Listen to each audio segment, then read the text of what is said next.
नमस्कार दोस्तों, आप देख रहे हैं सरल न्यूज, भारत का सबसे सर्वाधिक खबरों वाला चैनल जो आपको देता है देश विदेश की सच्ची खबरें सबसे पहले सरल न्यूज पर मिलती हैं। आइए आगे बढ़ते हैं आज की मुख्य खबर की ओर। भारत के एक्शन से गिड़गिड़ाने लगा पाकिस्तान। आईएसआई चीफ और एनएसए ने अजीत डोभाल को किया फोन, क्या हुई बात।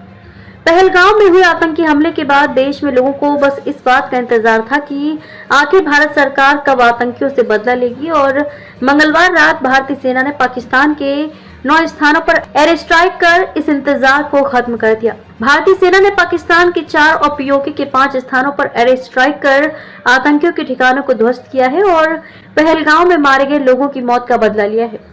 हालांकि भारत की इस कार्रवाई के बाद अब पाकिस्तान घुटनों पर आ गया है और इस बीच पाकिस्तानी एनएसए ने भारतीय सुरक्षा सलाहकार अजीत डोभाल से संपर्क साधा है।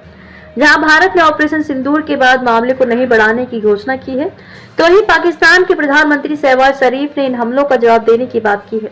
लेकिन एक अहम सूचना सामने आई है जिसके मुताबिक पाकिस्तान के एनएसए और आईएसआई प्रमुख असीम मलिक ने अजीत डोभाल से बात की है। अजीत डोभाल के साथ असीम मलिक की हुई बातचीत के बारे में पाकिस्तान के डेप्यूटी पीएम और विदेश मंत्री इशाक डार ने एक इंटरव्यू में ये बात कही है। बातचीत के दौरान डार ने खुद बताया कि भारत और पाकिस्तान के बीच एनएसए स्तर पर संपर्क स्थापित हुए हैं।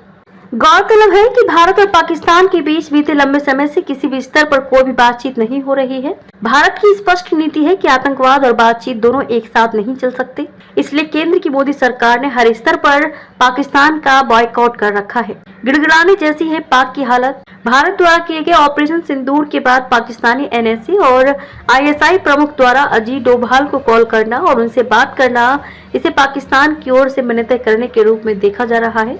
आपको बता दें, पहलगाम हमले के बाद भारत एक्शन लेने की तैयारी कर रहा था, लेकिन पाकिस्तान में बैठे आतंकवादियों और वहां के सैन्य जनरलों को उम्मीद नहीं थी कि भारत इस तरह से फिर से एयर स्ट्राइक कर पहलगाम का बदला लेगा। इस ऑपरेशन के बाद भारत ने दुनिया के सामने ऐलान किया है कि उसने सिर्फ आतंकवादियों के ठिकानों को निशाना बनाया है और उसका मकसद इस मामले को आगे बढ़ाने का नहीं है। भारत ने ये साफ किया है कि इस ऑपरेशन के दौरान पाकिस्तान की जनता और सेना को कोई नुकसान नहीं पहुंचाया गया है। भारत के इस ऑपरेशन के बाद दुनिया ने दोनों देशों के बीच जंग की आशंका जताई है। हालांकि वैश्विक समुदाय ने दोनों देशों से संयम बरतने की अपील की है। इस बीच पाकिस्तानी पीएम शहबाज शरीफ ने राष्ट्र के नाम एक संबोधन दिया है। पाक पीएम ने अपने संबोधन में भारत के हमले का जवाब देने की घोषणा की है। उन्होंने अपनी सेना से कहा है कि उन पर पाकिस्तान को भरोसा है और सेना अपने हिसाब से इस हमले का जवाब देगी। उन्होंने कहा कि भारत ने उन पर युद्ध थोपा है और वे इसका जवाब जरूर देंगे।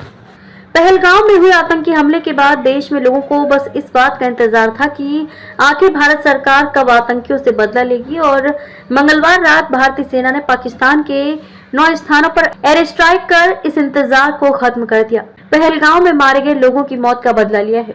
हालांकि भारत की इस कार्रवाई के बाद अब पाकिस्तान घुटनों पर आ गया है और इस बीच पाकिस्तानी एनएसए ने भारतीय सुरक्षा सलाहकार अजीत डोभाल से संपर्क साधा है।